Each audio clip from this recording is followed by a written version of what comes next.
granddaughter handed me a folded program at the funeral and said, "Pop, you can sit in the back with the church friends."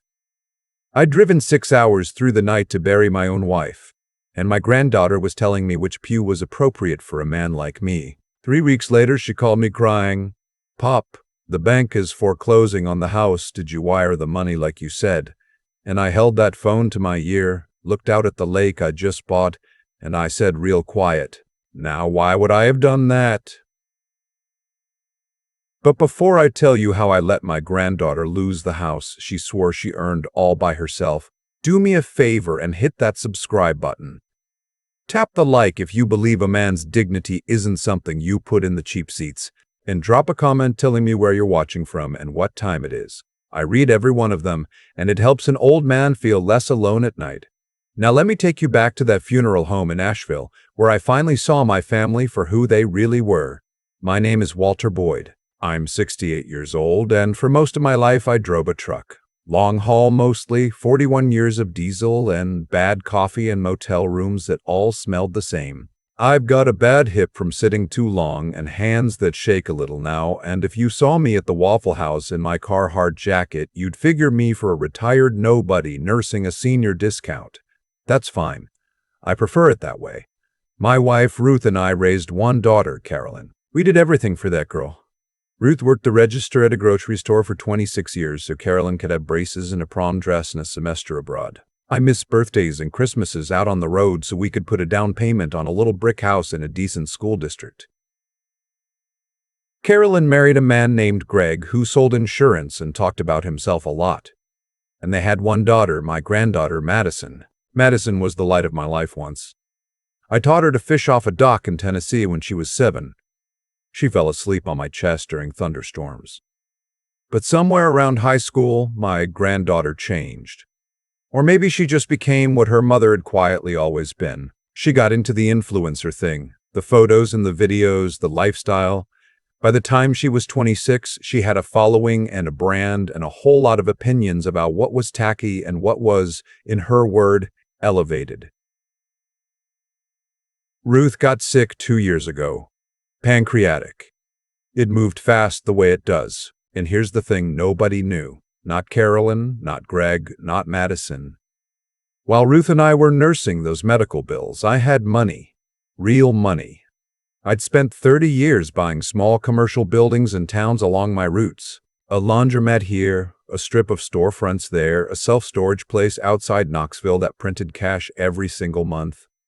I owned the building Greg rented his insurance office out of, and Greg never once knew his landlord was the father-in-law he called the trucker behind my back. By the time Ruth passed, I was worth a little north of $11 million. But I wore the same coat I'd had for 15 years, and I let them all think Ruth and I were getting by on Social Security and what was left of my pension. The funeral was in Asheville because that's where Carolyn and Greg and Madison had settled, in a big house in a development with a fountain at the entrance. Ruth had wanted to be buried near them, near her granddaughter, because Ruth believed family was everything right up until the end. I drove in from our place in Tennessee, got there an hour early wearing the Navy suit Ruth always said made me look like a senator. I stood at the back of the funeral home and I watched my granddaughter direct the seating like she was running a gala. She had a clipboard, an actual clipboard, and when she finally noticed me, she walked over with that tight little smile she gives the camera, and she handed me a folded program. "Pop," she said, "we're keeping the front rows for the family that, really shows well. Aunt Linda's bringing the photographer for the memorial reel. You can sit in the back with the church friends. It's more your speed anyway." I just looked at her. My speed. My wife of 43 years was in a box at the front of the room, and my granddaughter was worried about how I'd photograph. "Madison," I said, "I'm Ruth's husband." "And that's so sweet," she said, already turning away. "But Mom and I have a whole flow plan for this. Trust me, it's better if you're not, front and center. You'd be uncomfortable." Carolyn drifted over then, my own daughter, in a black dress that probably cost more than my first truck. She put a hand on my arm, light as a moth. "Daddy, don't make this difficult. Today's hard enough. Just sit where Madison put you, okay? For Mom." For Mom. They used Ruth's death to put me in the back pew. And I went. God help me, I went. I sat back there with the church friends, and I watched my daughter and my granddaughter eulogize a woman they barely called between the holidays, and I watched a photographer move quietly through the room capturing the grief like it was content. Which, I came to understand later, it was. I didn't cry at the funeral. I'd done my crying in a motel parking lot in Knoxville 2 nights before, alone, gripping the steering wheel until my knuckles went white. By the time I sat in that back pew, something in me had already started to go cold and quiet. The grief was still there, but underneath it, something older was waking up. The part of me that used to negotiate freight contracts at 4 in the morning with men who thought they could roll a tired trucker. The part of me that doesn't lose. After the service, there was a reception at the house, the big house with the fountain. I stood in the kitchen holding a paper plate, and I overheard my granddaughter on the back patio talking to 2 of her friends, the kind of girls who film themselves crying. "I know it's so much," Madison was saying. "But honestly, the reel's going to be beautiful. Grandma would have wanted it documented." "Is your grandpa okay?" one friend asked. "He looks kind of lost." "Oh, Pop," Madison laughed. This light little laugh I used to think was sweet. "He's fine. He's like a golden retriever. You just point him at a chair and he stays. Honestly, he's lucky we even let him come. He drives a truck, you guys. He still has a flip phone. I love him, but he's from another planet." And then my daughter's voice joining in. "He'll be fine. We'll set him up with a casserole rotation from the church ladies. He doesn't need much. Daddy's whole life is that recliner in the fishing channel." They laughed over my wife's funeral casseroles, about how little I needed, how easy I'd be to manage now that Ruth was gone. Because Ruth, you see, had been the one who held the family together. Ruth was the one who'd send Carolyn money when the investments went sideways. Ruth was the one who covered Madison's car payment that one summer. They thought when Ruth died, the spigot died with her. They figured they'd have to ration what was left of the old trucker. I set my paper plate down on the counter. I walked out the front door past the fountain, and I sat in my truck, and I did not start it. I just breathed. And then I made a phone call. My attorney's name is Diane Vasquez. She's handled my holdings for 15 years. And she's the only person on earth besides Ruth who ever knew the whole picture. She answered on the second ring even though it was a Saturday. "Walter, I'm so sorry about Ruth. How are you holding up?" "Diane," I said, "I need to ask you something." "The house in the Highgate Crossing development in Asheville. The one Carolyn and Greg live in, whose name is the mortgage in." There was a pause while she pulled it up. "See, here's what my family never bothered to learn. 8 years ago, when Greg's insurance business was drowning and they were about to lose that house, it was me and Ruth who quietly bought the note. Not gifted it, bought it. We held the mortgage. We let them make payments to a management company that, unbeknownst to them, funneled straight back to one of my holding entities. Carolyn thought she was paying a bank. She was paying me. And for the last 3 years, when those payments came up short, Ruth had been covering the difference out of love and never telling a soul." "The note's held by Boyd Capital Holdings," Diane said. "That's you. They're 9,000 behind, Walter. Ruth was covering it. Has been for a while." I looked up at that big house with the fountain. The light was warm and golden in the windows. Inside, my family was eating funeral casseroles and editing a grief reel and laughing about how little their old trucker needs. "Diane," I said, "Ruth's gone now. I'm not covering anything anymore. I want you to send a formal notice of delinquency, full standard process. Treat them exactly like any tenant 9 grand behind on a note. Walter." Her voice softened. "That's your daughter. Your granddaughter lives there." "I know whose house it is," I said. "Send the notice."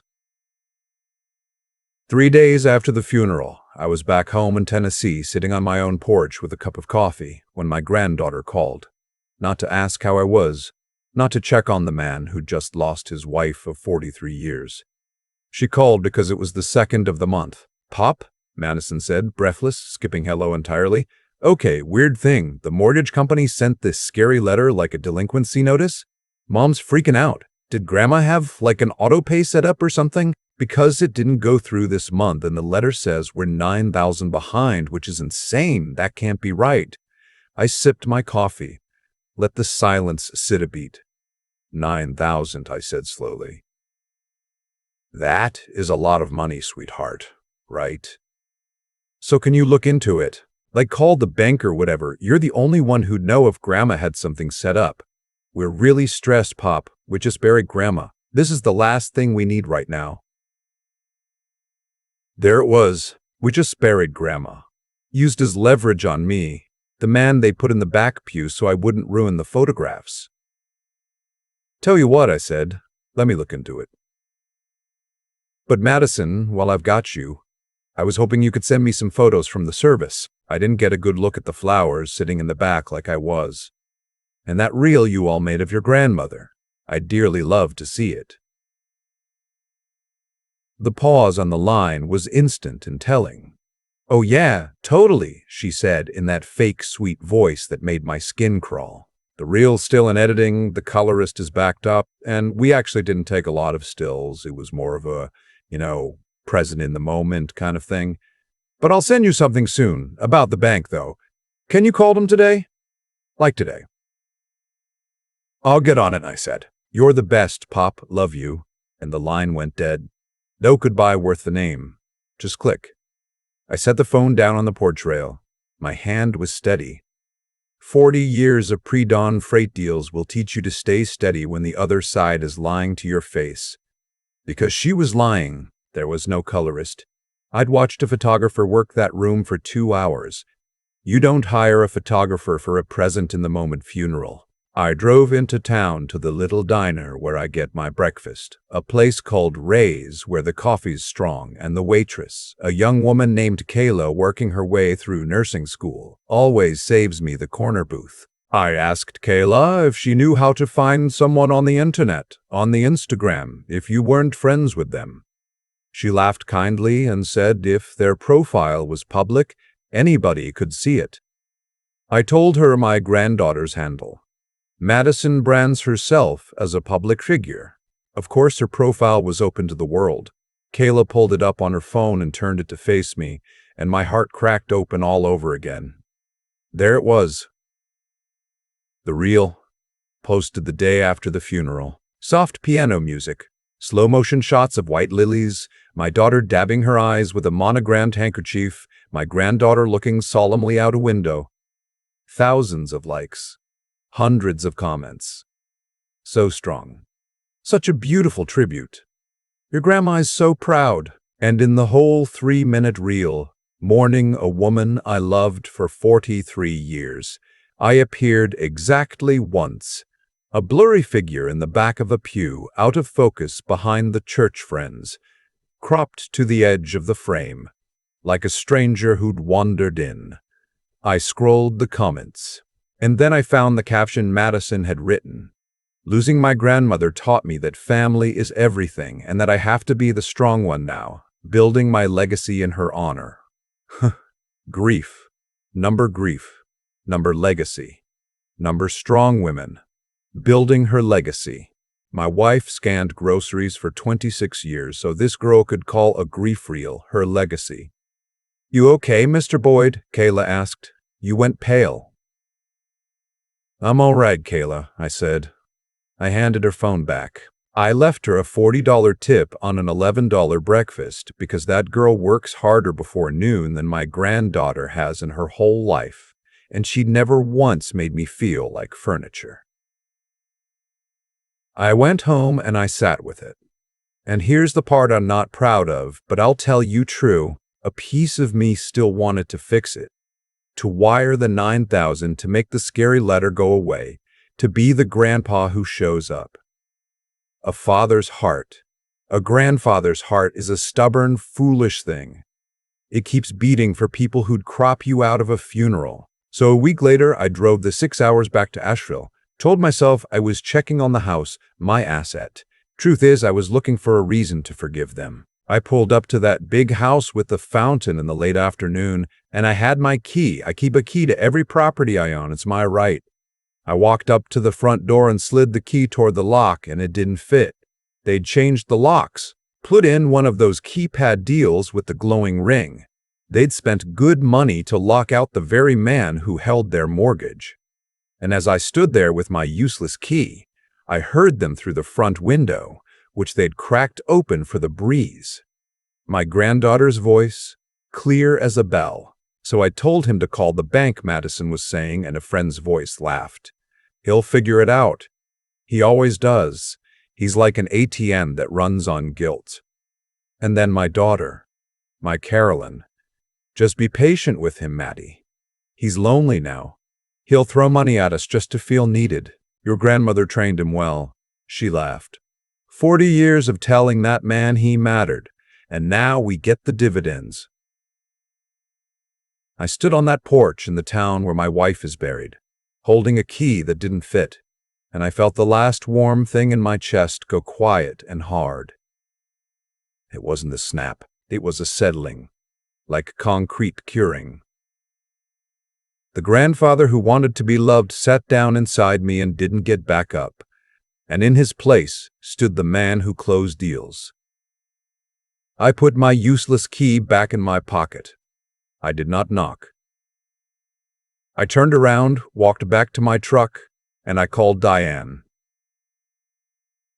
Diane, the house in Highgate Crossing. Don't just file the delinquency. I want you to start the full foreclosure process. By the book.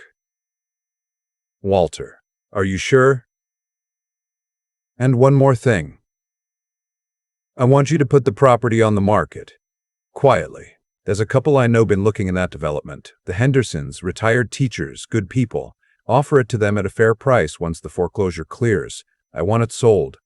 A few days later, my granddaughter played her last card, and it was a cruel one. She called me at the diner, sobbing so hard I could barely make out the words. Pop, Pop, it's Mom. She collapsed. She's in the hospital. They think it's her heart. The stress of losing Grandma and now this house thing. The doctors say she needs a procedure and the insurance lapse and we need $15,000 or they won't. Pop, please, she's your daughter. Please, don't let Mom die over money.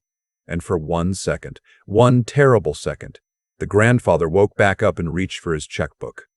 My daughter, my Carolyn. I was already on my feet, keys in hand, but Kayla, bless her, was refilling my coffee right then and saw my face. And while Madison sobbed in my ear, something nagged at me. The same instinct that always knew when a freight broker was lying. Hospitals don't ask the patient's family to wire 15 grand to a personal account before they'll operate. They bill you into the ground after. Madison, I said. Which hospital is your mother at? I'll come straight there. A tiny hitch. Oh, Mission Hospital. But Pop, you can't see her yet. She's in pre-op. Just send the money, please. Time matters. Send it to the hospital billing department. I said, give me the number. It's faster if you just send it to me. I can pay them directly. And right then, my phone buzzed. A text from Diane, who keeps an eye on these things for me.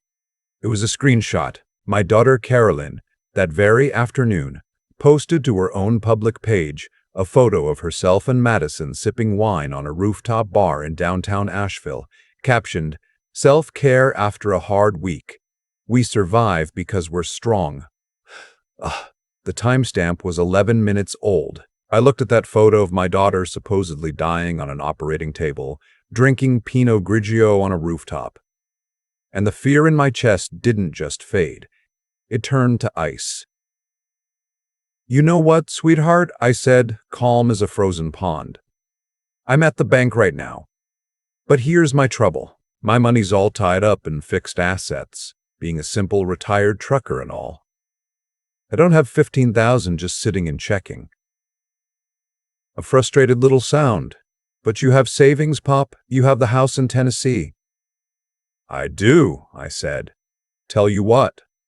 I've got that old GMC, the truck I love. A fella's been after me to buy it for years. Offered me $18,000.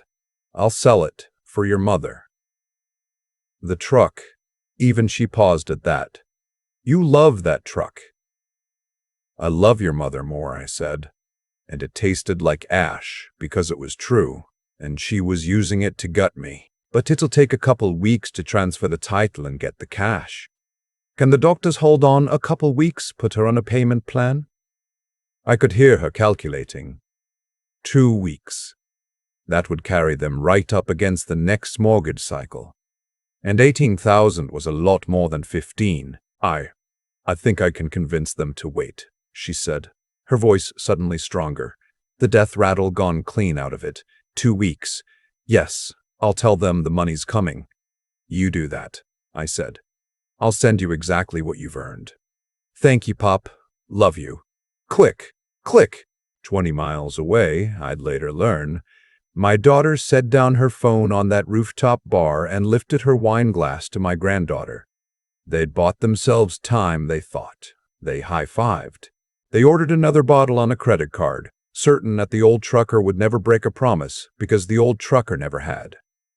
I set my own phone on the diner table.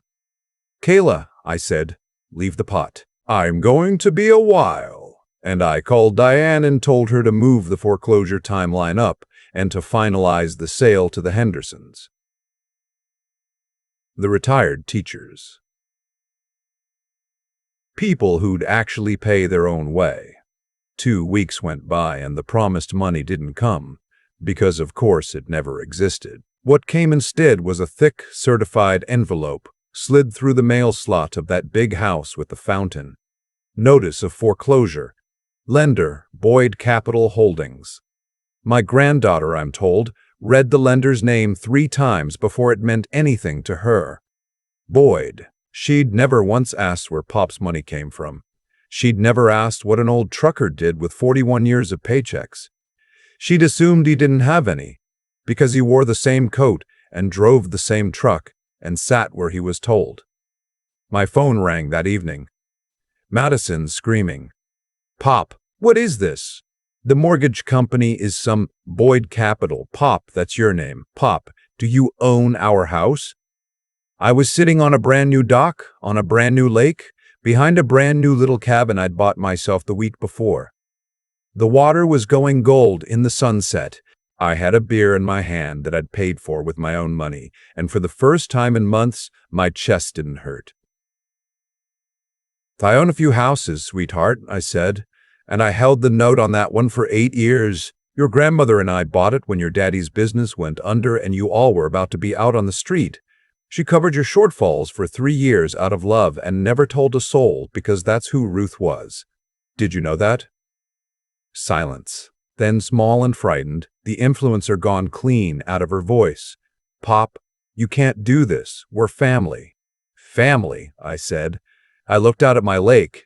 Madison, you put me in the back row at your grandmother's funeral so I wouldn't ruin the photographs. You cropped me out of her memorial. You called me an ATM that runs on guilt. Your mother told her friends I'd throw money at you to feel needed. I took a slow breath of clean lake air. You made it real plain I'm not the kind of family you keep up front. So I'm not the kind of family that pays your mortgage. You asked if I wired the money. A whimper. Pop, please. Now why would I have done that? I said. And then I told her the rest, gentle as I could, because Ruth would have wanted gentle even now. The house had a buyer, a pair of retired school teachers named Henderson who'd raised their grandkids to know better. The foreclosure was final. They had until the end of the month to gather what they could carry. Anything Carolyn and Greg actually owned was theirs to keep. Everything Ruth and I had paid for stayed. She didn't scream anymore. I think the screaming would have meant she still thought she had cards to play. The quiet was worse for her, and I knew it, and I let it sit because she'd let plenty of quiet sit on me. Greg called the next day, blustering about lawyers. I gave him Diane's number. Carolyn texted a long message about how I'd always been cold, how Ruth was the only warm one, how I was punishing them out of grief. I read it twice and didn't answer, because there's no answer to a person who, faced with the consequences of cropping you out of a funeral, decides the problem is your temperature. Here's what I did with the money. The house sold. I didn't keep a dime of it. I called Diane and told her to set up a fund, the Ruth Boyd Memorial Scholarship, for grocery workers' kids who want to go to nursing school. The first check went to a young woman named Kayla, who'd never once made me feel like furniture, who works doubles at a diner and saves an old man the corner booth, who'd remember her grandparents' faces if she ever made a reel. Ruth would have liked that. Ruth scanned groceries for 26 years. It felt right that her name go to the people who do that now. It's been a few months. I get my information through Diane and through the quiet that follows people who run out of money to perform with. Greg and Carolyn split up before the leaves turned. Turns out the marriage was held together by a house and a grandfather's wallet, and once both were gone, there wasn't much left. Madison's following dropped when she ran out of beautiful rooms to film in. Last I heard, she moved into an apartment and got a job at a department store cosmetics counter, which is honest work. And I hope to God it's the making of her, because rock bottom is the only floor solid enough to build on. I haven't blocked her number. She called twice in the first month, both times asking for money. Never once asking how I was, never once saying she was sorry for the back pew. So I stopped picking up. Maybe someday she'll call just to talk. I'd answer that call. I'm not made of stone, whatever my daughter thinks, but it has to be a call about the man, not the money. I'd waited my whole life for that call. I can wait a little longer. Mostly now I fish. I've got the dock and the lake and a coffee pot that's always on for anybody who pulls up the gravel drive. My brother-in-law comes up most weekends. Ruth's brother, the one nobody in Asheville ever bothered to invite anywhere. We don't talk much, we don't have to. We just sit and watch the line and remember Ruth out loud, which is the only memorial she ever needed. The hardest thing I ever built wasn't a business stretched across 4 states. It was the muscle to keep my mouth shut and my checkbook closed while my own granddaughter cried into the phone. People will tell you love means always saying yes. They're wrong. Sometimes love is a foreclosure notice. Sometimes the kindest thing you can do for someone you raised is let them feel the full weight of the floor they spit on. You can't buy your way into the front pew of your own family, and you should never, not once, sell your dignity to sit at a table where they've already decided you belong in the back. That's the one thing you own that nobody can foreclose on. So if any of this landed on you, if you've ever been put in the back pew by people you bled for, do me that favor and hit subscribe. And tell me down in the comments, have you ever had to love somebody enough to finally say no? I'll be out here on the dock. The coffee's on. A back pew doesn't seem like much until you're the one sitting in it at your own wife's funeral. That's where the whole thing started for me. And looking back now from this dock, I can trace every piece of what happened the way you trace a crack across a windshield. From the little chip to the line that runs the whole way over. Madison didn't wake up one morning and decide her grandfather was furniture. Carolyn didn't suddenly learn to use grief as leverage. That was built year by year, every time somebody said yes when the right answer was no. Ruth and I poured money into them like water into sand, and we called it love, and it taught them exactly one thing, that I would always pay and never count the cost. So when the cost finally came due, they were genuinely shocked, not because I'd changed, but because the floor they'd been standing on their whole lives turned out to be mine to pull away. I think about right and wrong a lot out here. Not the churchy kind. The plain kind. Madison knew it was wrong to crop me out of Ruth's memorial. Carolyn knew it was wrong to fake a heart attack for $15,000. They did it anyway because nobody had ever let a wrong land on them with any real weight. That's the thing about character. It doesn't grow in soft ground. You build a decent person the same way you build anything that lasts, by letting them carry their own load until their back gets strong. We never let Madison carry a thing. We mistook that for kindness. It was the opposite. The hardest part wasn't being smart enough to see the lie. The wine glass on the rooftop, the spa photo of the colorist who didn't exist. Once you're looking, the lies are clumsy. The hard part was having the backbone to act on what I saw while my own daughter sobbed into the phone. Knowing a thing and doing the thing are two different muscles. Plenty of people see clearly and still reach for the checkbook because saying no to your own blood feels like cutting off a limb. It took everything I had to keep my mouth shut and let that house go. If you're sitting where I sat, hear me. Be the kind of person who pays their own way and expects the people they love to do the same. Because a handout given long enough stops being a gift and becomes a leash on both ends. Keep your eyes open, especially with the people closest to you, because love makes a man easy to fool and they will use that. And when the day comes that doing right means breaking your own heart, find the spine to do it anyway. I lost a granddaughter, or the version of her I'd invented, but I kept the one thing they couldn't take, for clothes on or crop out of the frame. I kept knowing exactly who I am,